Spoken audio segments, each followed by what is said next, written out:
Guys, நம்மளால just ஒரு பக்கத்துல இருக்கிற ஊருக்கோ இல்ல பக்கத்துல இருந்த ஒரு ஏரியாக்கோ ஒரு 10 to 15 மினிட்ஸ் டிராவல் பண்ணி ஒரு ஸ்டாண்டிங்ல போக முடியுமா கேட்டா கண்டிப்பா முடியாது.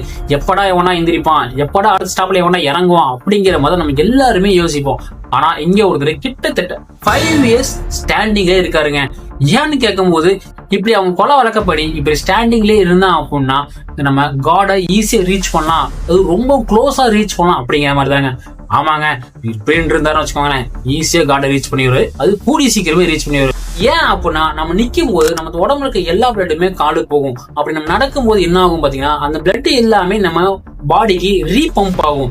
அப்ப ரீபம்ப் ஆகும்போது அது ஹெல்த்தியா இருக்கும். ஆனா இவரை பாத்தீங்கன்னா அப்படி இல்ல.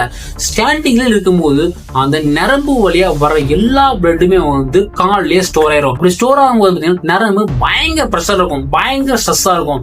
சோ அதனாலேயே பாத்தீங்கன்னா அவர் கால் பயங்கர வீங்கி இருக்கும். அது மட்டும் இல்லாம அவர் காலை பாத்தீங்கன்னா பயங்கர பிளாக்கா இருக்கும். சோ இதே ஒரு சில பேர் என்ன சொல்றாங்க, ஸ்பிரிச்சுவல் பவர், இது ஒரு ஸ்பிரிச்சுவல் வேர்ல்டு, இது நிறைய பேருக்கு புரியாது அப்படிங்கிற ஒரு சில பேரும். ஒரு சில பேர் சயின்ஸ் படி பார்க்கும்போது இது ஒரு ஸ்டூபிடான திங்கு, இது ஏன் இதெல்லாம் பண்ணிட்டு இருக்காங்க அப்படிங்கிற மாதிரி யோசிக்கிறாங்க. ஓகே, இதை பத்தி நீங்க என்ன நினைக்கிறீங்க அப்படிங்கிற உங்க தாட்டை கமெண்ட் செக்ஷன்ல கமெண்ட் பண்ணுங்க. இந்த மாதிரி இன்ஃபர்மேட்டிவான வீடியோஸ்ல உங்களுக்கு வேணும் அப்படின்னா நம்ம சேனல் மறக்காம சப்ஸ்கிரைப் பண்ணுங்க, கூட பெல் ஐக்கானும் கிளிக் பண்ணிக்கோங்க. அப்பதான் நான் போற எல்லா வீடியோ உடனே உங்களுக்கு வந்து சேரும். ஓகே, நெக்ஸ்ட் வீடியோல பார்க்கலாம். Until stay tuned. Bye.